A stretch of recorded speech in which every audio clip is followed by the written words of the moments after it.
battle for the first time. Equally important, amphibious operations must be fluid in order to succeed, which Eisenhower knew.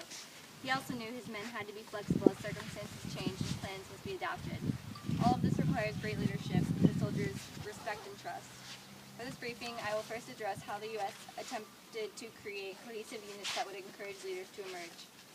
Eisenhower implemented an intense training schedule during which units trained together for almost 2 years.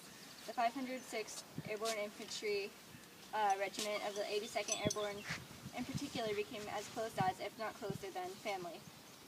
This time also allowed the men to build trust not only with each other but with their leaders, which would prove to be of importance during the assault. Finally, this time allowed the brigade and division commanders to weed out unfit leaders.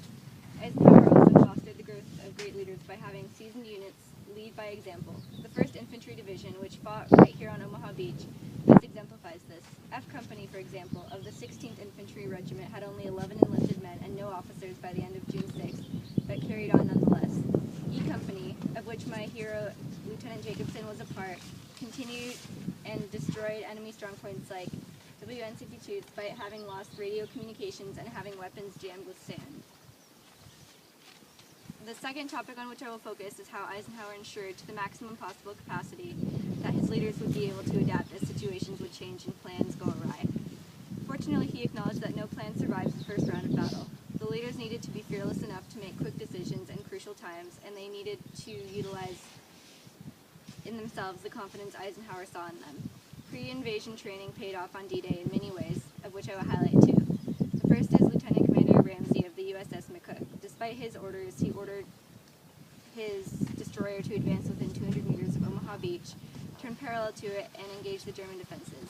This one instance of initiative inspired other destroyers to follow suit, which historians credit as an integral component of the 1st Infantry Division and 29th Infantry Division being able to take the cliff.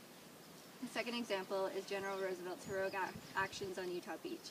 Son of a president, the general did not need to be there, yet he was.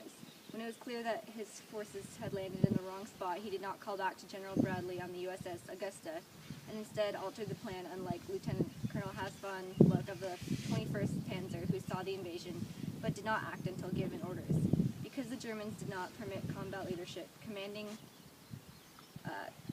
General von Rundstedt did not have the authority to react to unexpected situations. Other examples we have heard this week of ordinary men taking initiative and defying plans include the glider pilot detaching early and the amphibious crafts landing at a different distance from shore. Although equipment is certainly an important factor during wartime, it does not matter how advanced it may be without effective leadership.